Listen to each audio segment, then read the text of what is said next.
મીનાબેનનું રસોડું માત્ર ભોજન બનાવવાની જગ્યા ન હતું, પરંતુ તે તેમના પરિવારનું હૃદય હતું.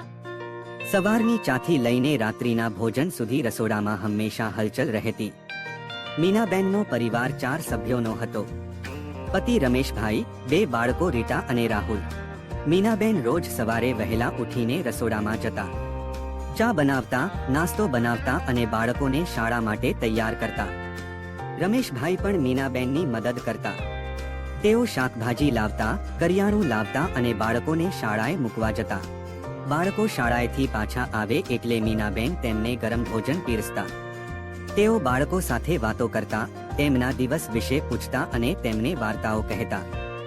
સાંજે રમેશભાઈ અને મીનાબેન સાથે મળીને રાત્રિનું ભોજન બનાવતા. તેઓ એકબીજાને મદદ કરતા, વાતો કરતા અને હસતા. એક દિવસ રીટા અને રાહુલ વચ્ચે ઝઘડો થયો.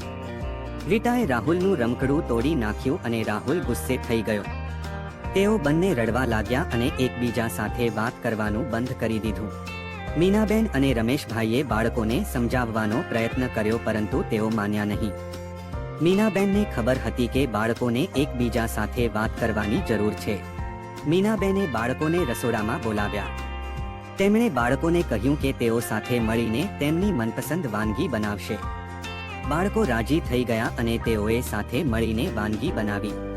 વાનગી બનાવતા બનાવતા બાળકો એકબીજા સાથે વાત કરવા લાગ્યા. તેઓએ એકબીજાની માફી માંગી અને ફરીથી મિત્રો બની ગયા. મીનાબેન અને રમેશભાઈને જોઈને ખૂબ જ આનંદ થયો.